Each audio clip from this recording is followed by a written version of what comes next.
very good morning to all, and thank you for joining us for the webinar on maximizing profits by hiring and developing a winning sales team in partnership with Meritrack. I am Shweta from People Matters, and before speaking about today's agenda, let me give you a brief about today's topic. Hiring and developing a winning sales team is critical to maximizing profits. Hiring candidates with natural sales abilities is the first and the most important step towards it. It is also important to measure the fitment and effectiveness of the existing sales team to maintain performing sales champions. It is no secret that personality traits, motivation, and sales knowledge contribute to the effectiveness of a candidate in sales role. It is important to evaluate candidates' natural fitment for sales roles, know their knowledge gaps, and understand what motivates them. Measuring these attributes is critical for organizations for developing learning plans that are customized to each seller needs and achieve their potential. In this webinar, we will discuss most important traits of a performing sales champion, key aspects in building a winning sales team, importance of assessing candidates' natural fitment for sales role, importance of developing learning plans that are customized to each seller needs to achieve their potential. Let me now introduce you to the speaker for this webinar. It gives me great pleasure to introduce Somdev Chaudhary, Assessment Product Specialist, Meritrack. An Assessment Product Specialist, Somdev manages the assessment products at Meritrack. Somdev has over 24 years of experience in the industry in various roles across customer engagement life cycle. During his tenure at Meritrack, Somdev has supported some of the largest IT, ITES, BFSI, retail, engineering, automobile, steel, oil and gas corporations in their hiring and organizational development initiatives. Somdev possesses sound understanding of the science of assessment, its impact and application in various corporate scenarios. Our partner for today's webinar is Meritrack. Meritrack is India's largest testing and assessment service company in private sector. It provides innovative assessment services to leading corporates, educational institutes, and government organizations. Meritrack, a group company of Mage, has over the last 15 years been developing and administering tests for over 400 customers in more than 350 cities through 2,000 certified test centers. As a pioneer in testing space, Meritrack has been leveraging its ISO certified test processes in transforming a way assessments are managed and delivered in India. Meritrack services offer great quality, reliability, and security for consistently delivering high-stake assessments.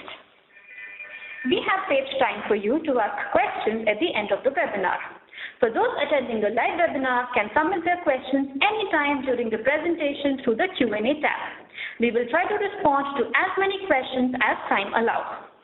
I am super excited to hear what our speaker has in store for us today. So, without any further delay, let the expert take over. Somdev, over to you. Thank you, Shweta. Thanks for the quick introduction. And like Shweta said, without further ado, we'll delve straight into the subject. The importance of having a high-performing sales team and the need for appropriate hiring and development plans in the run-up to maximizing profits is what the discussion is today. I will take you through this presentation primarily from a standpoint of my own experience in various stages of the sales cycle, right from pre-sales up to sales itself, as also the understanding and experience of assessments not only in India but overseas as well. So all of us in this audience and the panel here are aware of the ramifications of wrong hire, one in terms of hidden costs involved in having a bad hire on board, or rather a wrong hire on board, and two, the implications of that in terms of the entire engagement process that such hires would have with prospects, etc. Now, some of the key elements or rather the key components which comprise the hidden costs of a bad hire are: one, the salaries; two, the running costs; three, the recruitment fees, the training costs, and all of which are lost in case of a wrong hire. So I want to rephrase a bad hire as a wrong hire, because primarily they are owing to fitment issues and capability issues more than anything else. And moving on to the next slide, we are talking about the attrition rates that prevail in industry in terms of the voluntary and involuntary components. So, which is as per secondary research reports, which stands currently at about 28%. That's way above any other role in various functions within industry segments and business functions, and that's a key concern, and that's primarily owing to fitment issues and positioning issues of resources, especially in sales. It is important for the sales team to be engaged and motivated while retaining the organization's culture, but it is most important to first identify and appropriately place talent in a function as critical as sales, because that happens to be the lifeline of any organization. Now, when we get into the sales role itself, and this is across industry segments, we have various needs depending on whether it's a product sale or it's a consultative solutions selling that one has to get into. And because of which you have various terms and jargons that are used in industry. So you have a hunter profile, you have a farmer profile. At times you have some roles which are a mix of both hunting and farming. These again are for jobs which range beginning at the entry level, so a fresh hire for a sales role, as also positions which are in the senior levels in hierarchy, everything from a sales manager to people in senior levels of sales management. Then you have another dimension of the market itself that one is supposed to be selling into. So whether it's retail or it's B2B, and whether, and like I mentioned, it's product sale or consultative selling or both. Now, with such varied dimensions and needs that cover sales function and resource requirements, we have a bunch of traits which you see on this slide. So you have everything from an energy to a persistence on one hand, to an assertiveness in nature versus a sociability condition. You have knowledge requirements, you have attention to detail requirements, you have the ability to convince, you have the need to be optimistic, accommodating. So with such varied requirements for a role in sales, one is necessarily looking at a very complex set of traits and abilities to be measured in order to identify an appropriate resource for a sales role. Now, the key to successful hiring for sales role in my mind is, one, assessing the current and future potential. This could be through a varied set of screening criteria, aptitude assessments, followed up with an appropriate interview framework, and most importantly, assuming that resources do cross these two boundary conditions, we are looking at continuous development through personalized training. Now, that basically leads one to very carefully pinpoint the ability to sell, whether it be a product or it be a solution, understanding clearly well the varied requirements in each. Now, what we are essentially looking at then is the personality of the person, the knowledge base in terms of the sales process, which is fairly generic in nature, and whether a person has the motivation to be in the role in the first place. Because as all of us might have seen through our work life, sales comes to people naturally for, I would think, applying Pareto's law, 20% of the population, but most of the other 80% are perforce drawn into it, either by circumstantial either by a circumstantial mode where one is left with only a sales job to pick up, or one has not really gotten to display or demonstrate abilities in other functions that one would like to ideally pick up. What we feel is that in order to identify appropriate sales potential and draw up a meaningful career path for people in sales, there is a need for assessments which look at personality, knowledge, and motivation. I will just read the text out on this slide for sake of convenience and emphasis. The personality traits need coverage because these are relatively stable characteristics that do not change easily over time, and very clearly you either have those traits in you that make you a good salesperson or you don't. The sales knowledge. This is understanding of effective behaviors and strategies at key stages of the sales cycle, everything from a prospecting to a closure. Now, this is something, while it is not expected to be completely known by a fresher, but my sense is if there is someone who is serious and has an intent to become a good salesperson, in the age that we live today, there is enough and more information that is available for people to understand the process. Having said that, once you are into a sales function, there is enough and more training that is imparted for people to understand stages from early prospecting to closure. So the need to understand sales knowledge in an individual is also key.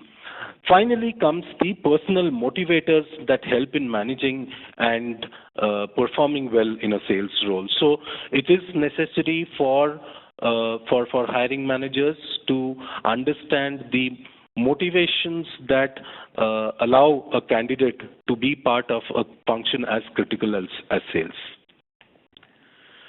Now, moving on to the key personality characteristics that need to be measured.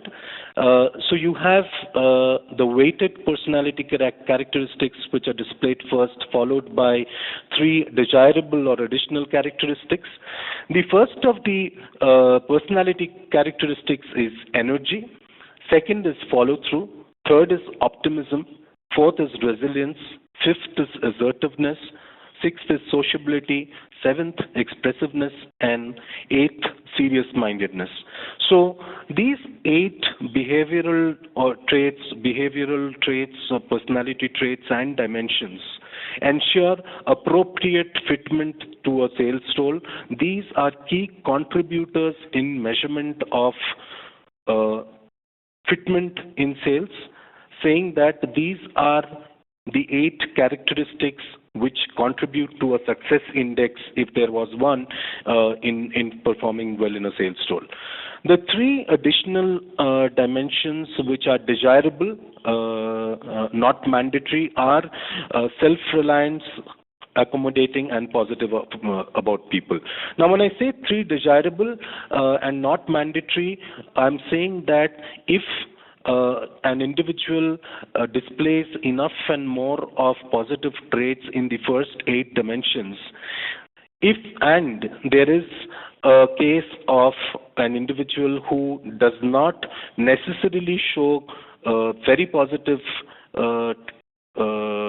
measures in self-reliance, accommodating, and being positive about people, there still is a case for considering this profile. Having said that, if these three are negative, then using individual discretion, a hiring manager may or may not want to decide on the candidature of an individual for sales.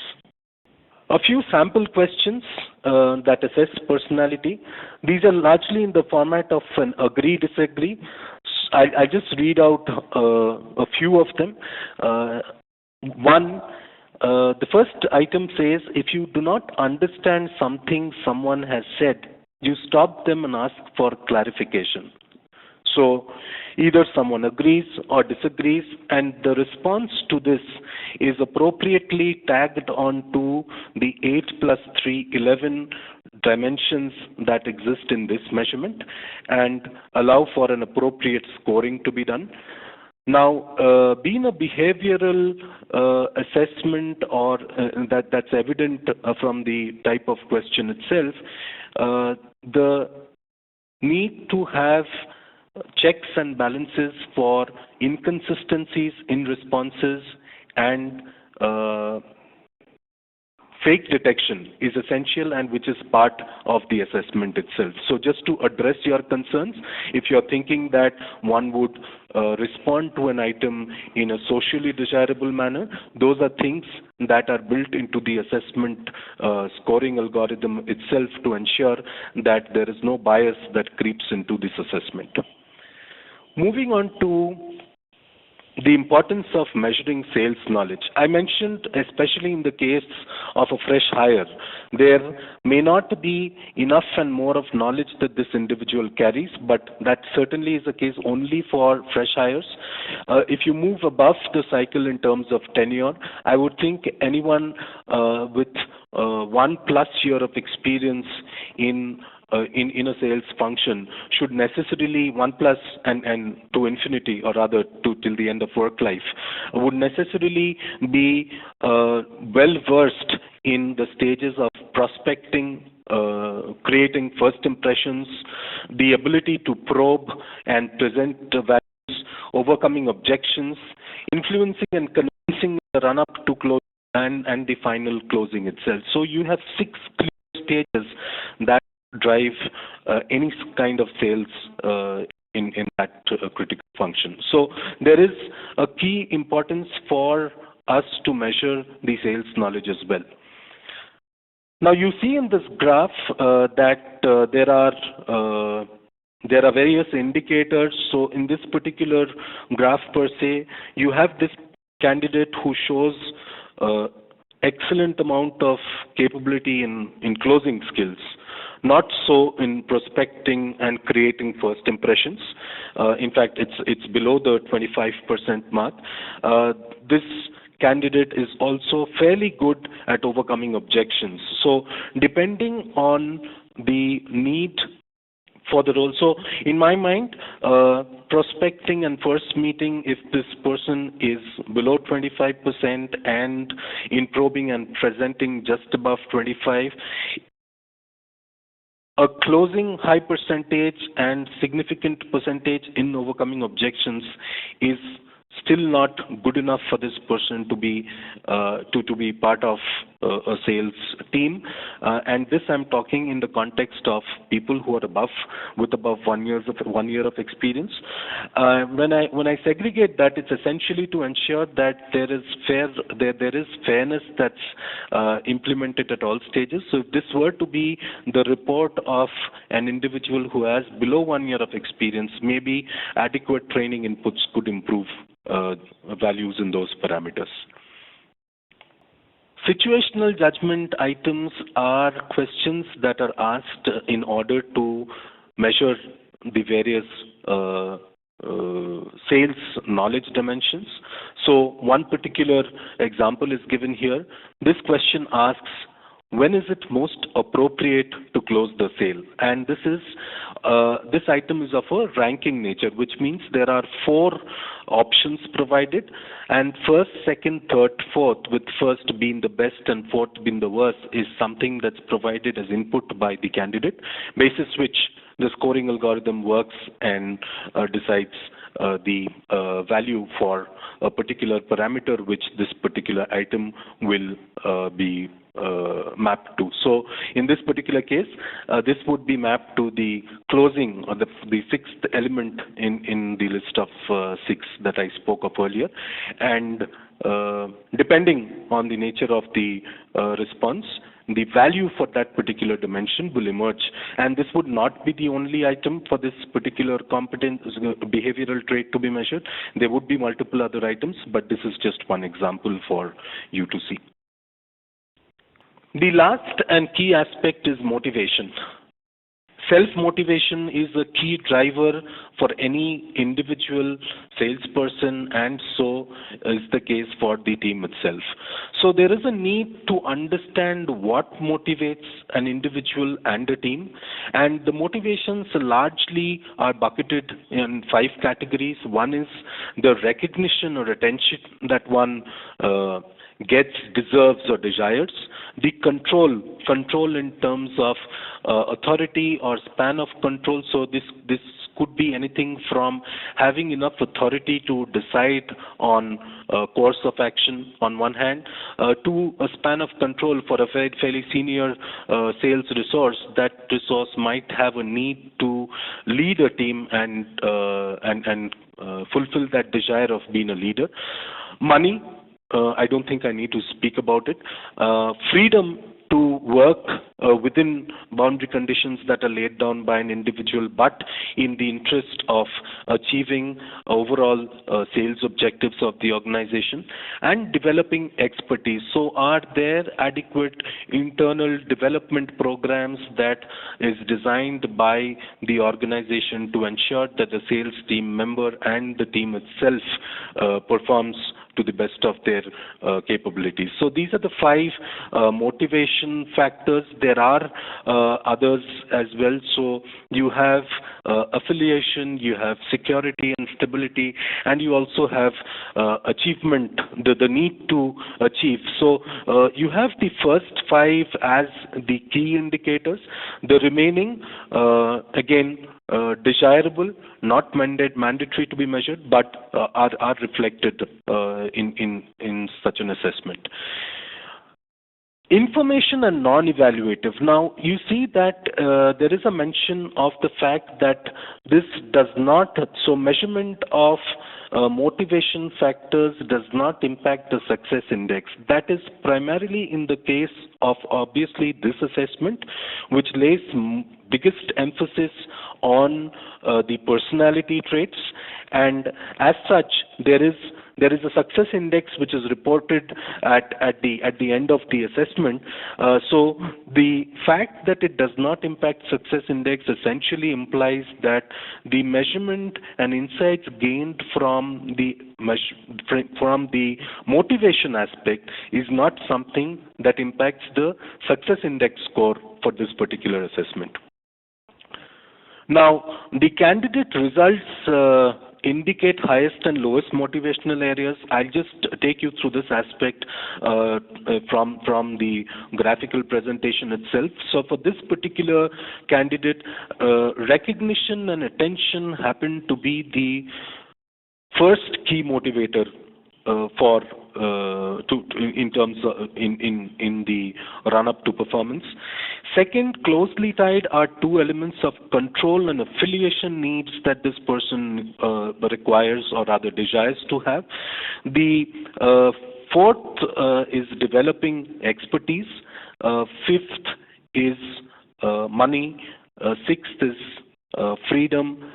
Seventh is security and stability, and 8th is achievement. So this is a ranking of sorts for this particular individual, and basis the requirement that the organization or the specific function has in terms of people, 1, talent pool availability, 2, what is required in the organization, and appropriate mapping can be done in the run-up to selection.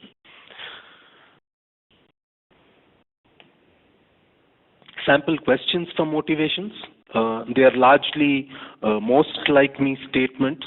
So you have this particular item which says, I would like to be a leader, and there are 6 sub-items that follow.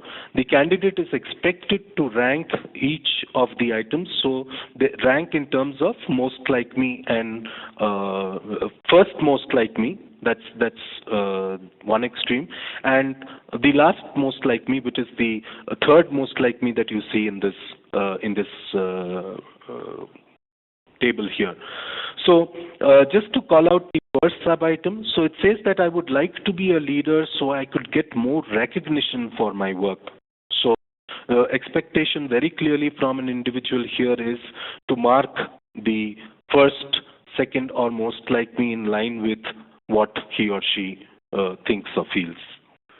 Now, such an assessment, more often than not, is used in selection and development. So there is a selection report and there is a development report.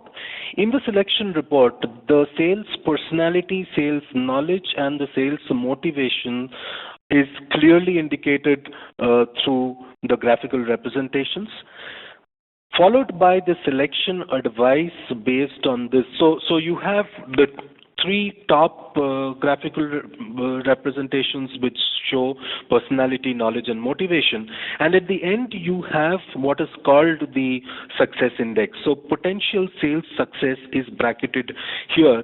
And in this particular example, you see that this individual has scored 27, which happens to be better, or I would say close to a select condition for this particular individual, basis the sales personality that he or she exhibits, and this has to be followed up by the sales knowledge and sales motivation factors that get represented in the subsequent charts.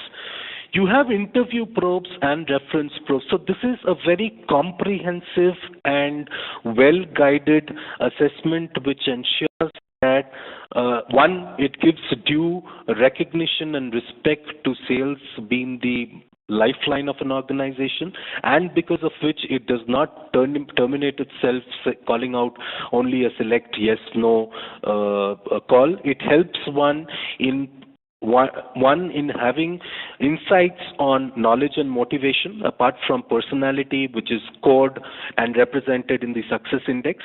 It also is followed up with inputs on interview probes, reference probes. I think I see a question which is talking exactly about these, and various management suggestions. These are included in the subsequent slides, so I shall move on to that. So here is the selection advice. I mentioned the success index. So this is a quick look into the candidate status. In this particular case, this seems to be a candidate which fits the requirements of a sales role. While not best, it's certainly in the better category, and it provides insights into 1, personality, 2, sales motivation, 3, sales knowledge. So let's look at sales So how does one look at sales motivation per se? Assume that money happens to be the highest or the first key motivator for an individual. That may not while that's not bad, but that may not be something that one would prefer to into. Maybe it could come lower, because this particular individual would have the tendency to compromise on things just because his key motivator happens to be money, and which is where insights from the motivation and knowledge components come into play. I explained the motivation to you with the example of money. Let me now talk to you about the knowledge component. Say a 3-year experienced individual coming to apply for a product sales role in an organization fares very badly in the first 2 dimensions of 1, prospecting, 2, creating first impressions, and let's also take up the 3rd dimension of probing.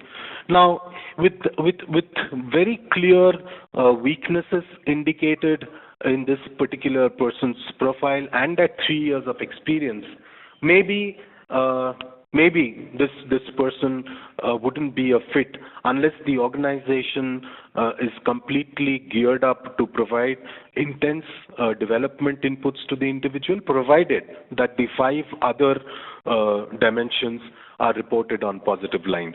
So that's the way the personality insights coupled with motivation and sales knowledge is used in the run-up to selection. What also happens is the use of interview probes. So all of this is part of this assessment report. So you have interview probes, and this example is specifically on sales personality, which shows that the candidate has displays low follow-through capability and very low expressiveness.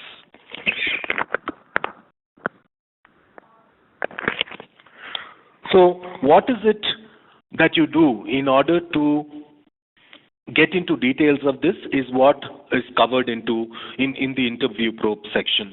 So you ask questions. In this particular case, the candidate in the section low follow through. In the interest of time, I will not go through all, but I'll call out one particular case of low follow through where the candidate scores somewhat low on the measure of follow through or dependability.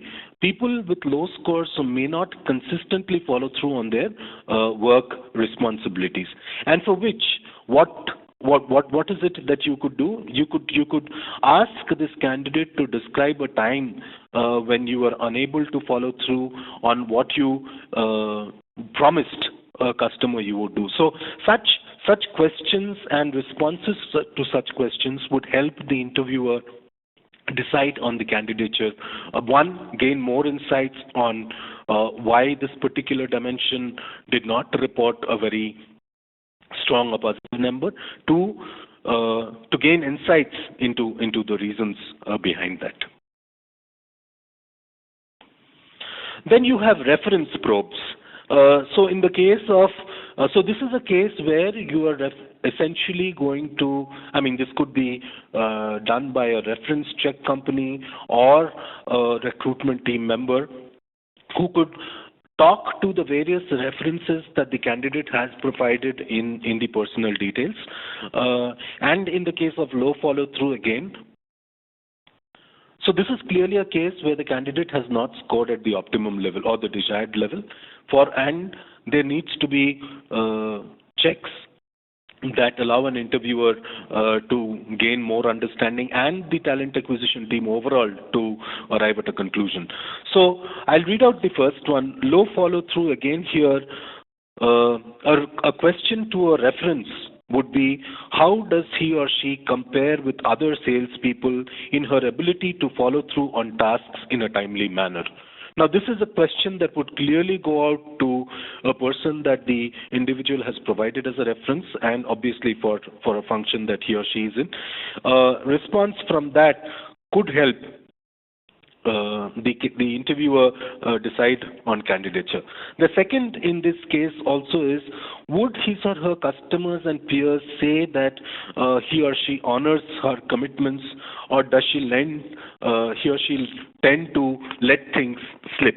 So multiple questions, and these are not the only ones. This is a representation, but that's what is provided in the report as lines of probes that could be carried out, one in referencing, two in interviews. Management suggestions for candidature. You have, again, looking at follow through. So here are 3 dimensions on which inputs are given. Improving follow through, increasing expressiveness, becoming more accommodating. These are the 3 dimensions in which this candidate did not perform at desired levels and was below the mark. I will again read out a part of the management suggestion for improving follow through. He or she should be encouraged to assume more responsibility to follow through on her responsibilities. In managing him or her, make sure that he or she has a clear understanding of that to which she has committed and by when. So those are the kind of things that come in the management suggestions. So not only does this assessment end at a report which gives clear indicators and insights, it also provides inputs on the deficient elements that are reported in a particular individual's report. So that covers the management suggestion piece. Now moving on to, so all what you saw or heard of just now is essentially to do with the selection part of this assessment. Now comes the development part. So there is a development report which talks about, which one represents everything graphically, provides detailed feedback along with developmental suggestions and an action plan guidance. So you see the three tables or boxes, which is a graphical representation of the personality, sales knowledge, and sales motivation. So while it might seem repetitive from you because you've seen the selection report, not necessary is the case, because if this had to go to organization development and learning and development team without the selection report, then this would be the basis on which further action could be taken up by that particular function within the organization. So you have detailed feedback, which talks about the personality factors. This is provided to ensure that both the now employee, and so you're necessarily talking about development report for an employee or a person who has been onboarded as an employee, and not someone in the hiring queue of things. So there is a detailed feedback which provides the employee and the learning and development training or organization development functions within organizations important inputs on each of the 8 dimensions of personality, the 5 plus 3, the 6 in knowledge, and the 5 plus 3, that is 8 traits or indicators of motivation. Basis that there is, and there is also development suggestion that is provided. Basis that these capability development teams can ensure that structured inputs can be provided, and this individual measured on those inputs subsequently to show progress. So that's what a development report is about. What you see here is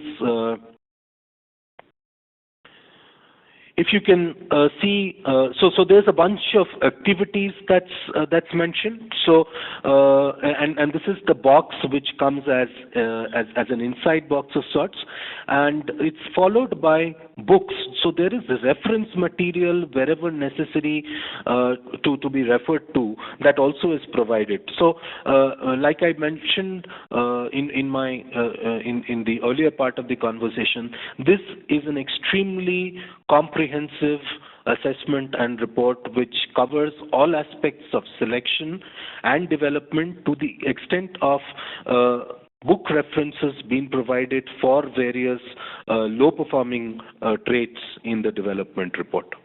Development action plan guidance. So based on all the inputs that have been gathered from the personality, sales knowledge, and motivation dimensions, you have a development action plan guidance. So this is basically to ensure, one, that there is rigor that is built into the action part of things. So there has been enough learning and insight gathering that has happened, but sales necessarily is an outcome and action oriented function, and so such a report is it's only right for such a report to end with a development action plan guidance, which essentially looks at capitalizing strength and managing weaknesses, or building upon or gathering enough and more of intervention to ensure that the gaps are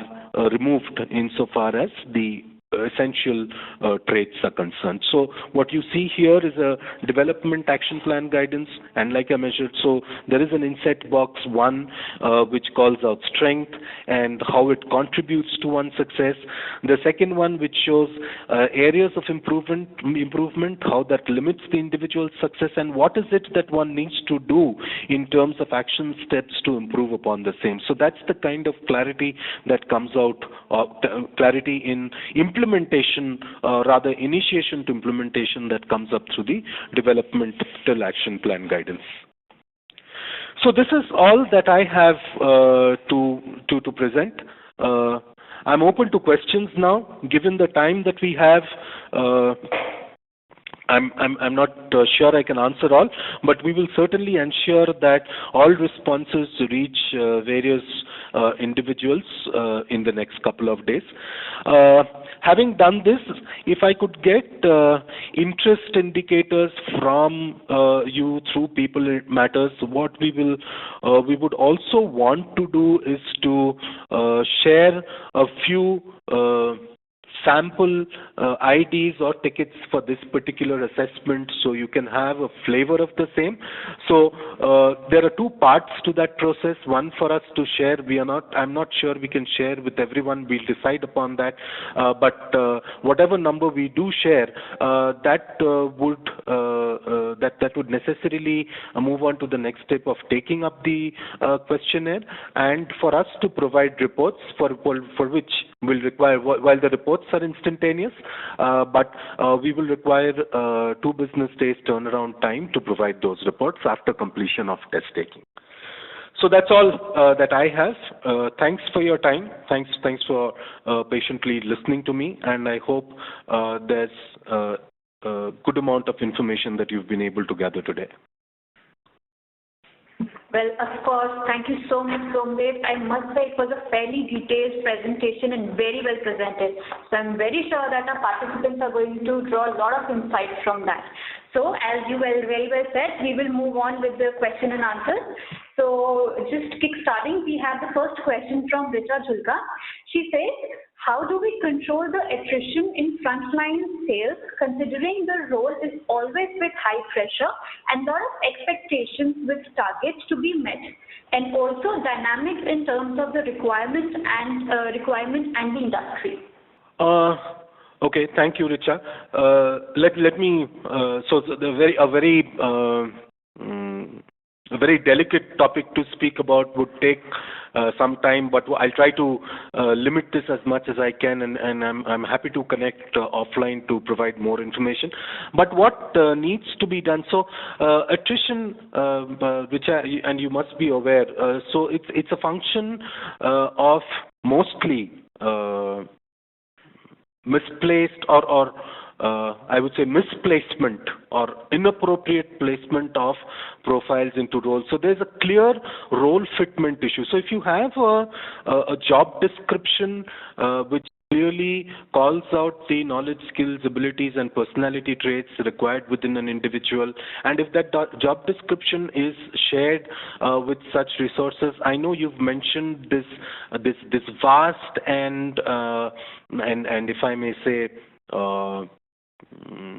not so stable fresher talent pool. When I say not so stable, I'm saying that these are people, I'm not too sure that all of them know what they want to do in life.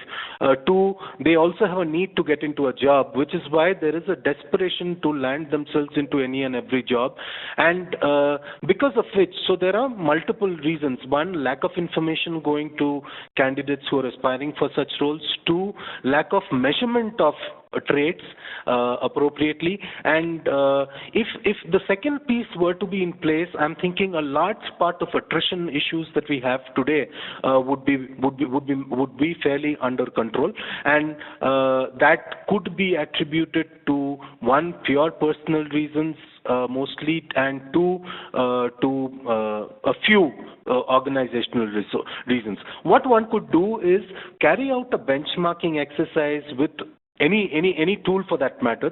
I don't want to sound biased. Any tool that measures or reports the indices in attrition, and so you benchmark that with an existing population and look at those dimensions reported in particular number or measures within the population that comes from outside. That's my quick answer to this.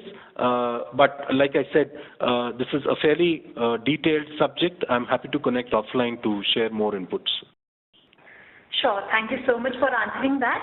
So we have two questions which are similar in nature. So I'm going to take both of them together. The first one is coming from Nutan.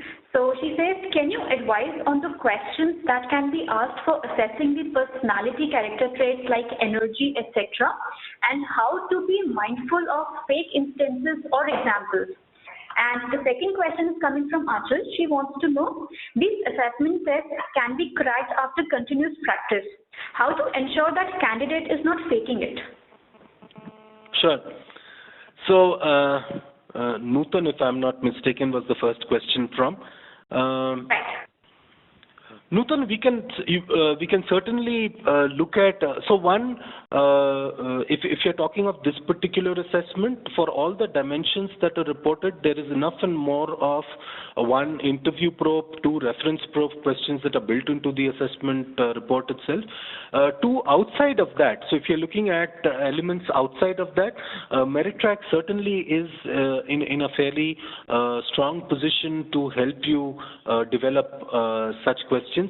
Having said that, so we are not in the business of developing questions per se, but we can guide you as part of an overall engagement that could perhaps be in place. But I'm also thinking not only Meritrack, there would be enough and more of people who would help you. So this is basically to do about understanding the behavioral dimension, behavioral or personality dimension, and getting into probes which reflect the current as is state of the individual as well as a potential state. But my quick answer is yes, it can be developed. If you want purely from a knowledge sharing standpoint, if you want to connect offline and gather more information, I'm happy to do that. The second response to the second question. So I mentioned at one stage during the presentation that there is measurement of inconsistencies in responses, measurement of socially desirable responses. So this is a case where you're responding in a manner which reflects what you're not. So let me take this upon myself. I'm not so good, but I want you to know that I'm good. So I take up the best response. Now, a behavioral test per se cannot be cracked because it does not have a number right scoring mechanism. So if I may point back to, let's say, a test in verbal ability where you're checking let's say English grammar capability or reading comprehension capability within an individual, you would necessarily have multiple choice question format items and which would have a number right score, which essentially means that it's a case of a 1 or 0. Such is not the case with a behavioral test, and the complexity that is built into the scoring algorithm ensures that such tests cannot be beaten or bias does not creep into the scores or reports of this test. Having said that, what organizations by and large do, so it is a considerable amount of time. I would think hundreds of thousands of test takers or few years that take for such a stage to reach. To counter such stages, what organizations do is build new items mapping to the competencies for which the test was designed. So you're looking at newer items, perhaps newer algorithms. That's the way the case of beating the system is managed. Great. Thank you so much for answering that, Somdev. So the next question is from Ridhima. She says, thank you for the session. And what is the percentage change in attrition you have experienced post using this tool for hiring? Interesting question, Ridhima. This tool is yet to be used in India, so all figures and case studies that we have with us currently is on an overseas population. I can share such case studies with you separately. The answer is there are organizations which have experienced of up to 50% improvement in attrition rates, but like I said, these are not India figures. Meritrack is now looking at, so this webinar happens to be soft launch of sorts. Meritrack now will go out to various industry segments, conduct benchmarking and other exercises, and come up with a host of reports and case studies which address such questions. Great, sure. So moving on to the next question, which is coming from Dahila Bose. The question is, how does interview probe contribute to decide on the sustainability of the candidate? Sustainability of a candidate. So I'm not very clear about the question itself, but I'll make a few assumptions. If you're talking about the candidate being there, or expectation of the candidate to be part of an ecosystem for significant period in time, because I don't have any other metrics. I mean, I don't know if there are compensation factors, because sustainability would necessarily comprise a number of factors and dimensions. And since I do not have much clarity, what I could certainly speak about in the context of longevity in period of time, insofar as the individual's existence within ecosystem is concerned. Interview probes, what they will do. So if there are dimensions which point out to, now you have multiple cases. Let me take a case of, I would take three cases. One of an individual reporting very low indices, two of an individual reporting an average index, and three of an individual reporting a high index.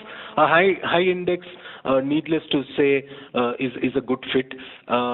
Two, an average index is where interview probes would be applied, and what that would enable you to do is to gather more information. So addressing the element of longevity, if that was a correct assumption, then you would certainly get to know more information. So here is a case where a particular dimension throws doubt on the longevity of, the period that one would, or rather, let me replace all of this with another word, stickiness of the individual to an organization. That would certainly come out from interview probes in case there is some element of doubt on that aspect. Sure. Thank you so much, Somdev, for answering that. So moving on, we have a question from Maria Anthony. She says, when we say sales, there are many ways of selling, like direct, channel, etc. Will this assessment and development be applicable irrespective of the type? Absolutely, Maria, it will. So like I mentioned, this is a generic, and I don't want to. I don't want to. At times, generic is used in a not so good sense. But I want to say generic in saying that this is a generic sales assessment, which means there is the personality trait, knowledge, and motivation factors that are assessed, which are required for all sales roles. So whether you are in channel sales, or whether you are in direct sales, or whether, I don't know if this is the right example, retail, B2B, whatever, there are few things that are required within an individual to be able to perform in any kind of sales roles. And if you see, I'm sure you'll have access to the PPT as well, or I'm not too sure about it. But if you've observed the dimensions that I've called out, they are not specific to a particular, I missed consultative selling, which is rather solution selling. These dimensions are certainly not mapped to a particular way of selling. It's looking at sales overall. So my answer is yes, this would certainly assess sales capability for all sorts of sales. Thank you, Somdev, for answering that. Moving on, we have question from Jayant Deshmukh. So he wants to know what are the typical weightages given to sales personality, knowledge, and motivational aspects? So, sales personality, like I said, is the only component that contributes to the success index. And you had those, so I called out the examples of someone scoring a number of 27, which was just before the best category. So you have a number reported. So while you have graphical representations for all dimensions and traits covering all of personality, knowledge, and motivation, the one on personality is the key contributor to the success index. So you look at numbers essentially at that. What you have, so for example, if I were to look at motivation, in motivation you have 8 dimensions which are ranked. So you have first, second, third, fourth, fifth, sixth, seventh, eighth. Depending on the organization's need to have a certain set of traits to be looked at, let's say, so I'll club this in 2 parts, mandatory and desirable. You would necessarily look at the mandatory part. So so it's very clear. In knowledge, you just look at the number and see where it falls and take a call. In personality and motivation, you are essentially looking at how each of the traits are shown up in this. So motivation, clearly it has ranking. So again, calling out money, if that is something that's reported the least important by the individual and that works for you, so which means you also want people not necessarily to be motivated only by money, and to your organization it seems that should be the last criteria for determining any next steps. You would so this particular candidate who has reported money as the lowest could necessarily fit into your scheme of things. So what I'm trying to say is, you look at a bundle of traits so you necessarily have to map these traits to your organization's needs, and then in turn take a call. That's what you have to do.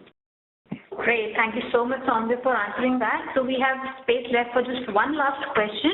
So I'm going to take up the question given by Ketan. So he says, what do you mean by forced ranking, which is mentioned in the slide which talks about motivation as key aspect?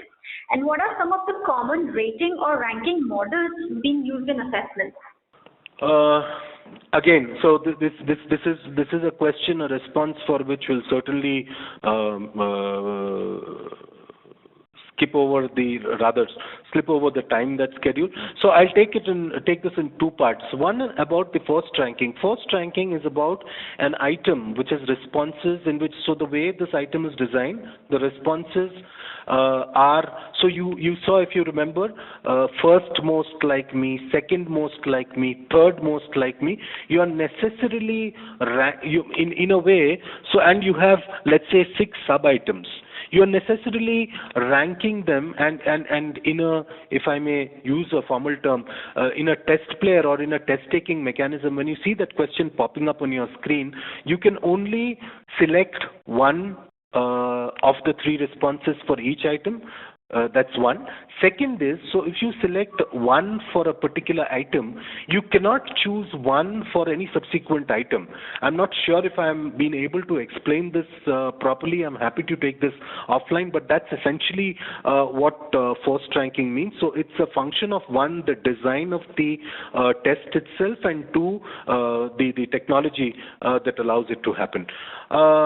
On the models, etc., this is really something that would consume a lot of time, and I'd really be happy, Shweta, if you could facilitate an offline connect on this. Sure, we can definitely take this question offline and add all the values that you and insights you want. So with this question and answer session, we are going to wrap up today's webinar. Once again, we want to thank today's webinar partner, Meritrack. Also, our special thanks to our speaker, Somdev, for this webinar and the amazing insights that he has shared with us today. And I would like to thank everyone in the webinar audience for participating in today's presentation. We will definitely come back to you with many more. We will be uploading the webcast on People Matters website shortly, so please stay tuned. With this, we conclude today's podcast. Thank you all and have a great day ahead. Thanks, Shweta. Thanks a lot. And thanks to People Matters and the audience.